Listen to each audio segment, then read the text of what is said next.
Welcome to Hidden Sacred number 5. This isn't very hidden. It's in the middle of our light court. And if you're here on Sunday mornings when we have in-person worship, you have stood right in front of this and got your coffee. Or if you were a child, this is where you got your bagel bite. But why am I standing here today? Well, it's September 6th, 2020, when I'm recording this. And today is the 400th anniversary of the Pilgrims' departure from England on their way to a new world, a new England, and an improved England in their mind. As you probably remember, the Pilgrims came seeking religious freedom and the ability to govern themselves, believing that the congregation is on earth the highest authority for people, and that together, people can better discern God's vision for who they are than any individual, say the bishop, could.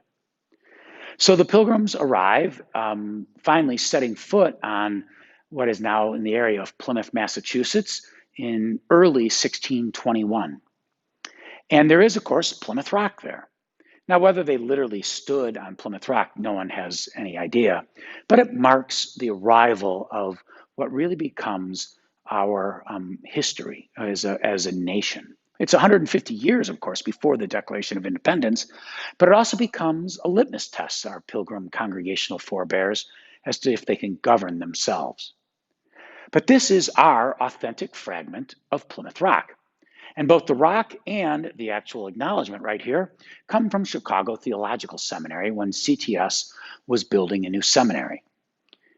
I asked, because they were about to sell the building actually to the University of Chicago, if we could have Plymouth Rock and this designation. And they said, sure, if you can get it out of the wall and fix the hole that you'll leave. Brian and Zeta Clark worked very hard to arrange that and then presented this to the church. But how did it come to Chicago Theological Seminary and to Chicago? Well, in 1893, it was the Columbian Exposition. And the Congregational Historical Society was very proud of the congregational history in our nation up to that point. And so they sent this portion of Plymouth Rock. There were several other pieces that had been on display in other areas. They sent this piece, which had been in a Boston library, to be on display at the Columbian Exposition. That and lots of other archival pieces that showed the history of Congregationalism and its essential role in the formation of democracy. Well, then in 1893, they said that Chicago Theological Seminary could have the rock in its original building, which was on the west side of Chicago. They put it in the wall. They moved it to when they built their new seminary in the 1920s. And then, as I said, about a decade or so ago, when they were building their new building and they were vacating the others, I said, nobody wants Plymouth Rock? And they said, nope. And I said, I think we would. And so that's how Plymouth Rock came from Plymouth, Massachusetts, via the Columbian Exposition of 1893 to be here in the wall of our light court about 10 years ago. Well, you're going to hear more about the Pilgrims this fall because it is, as I said, the 400th anniversary of their arrival in the New World.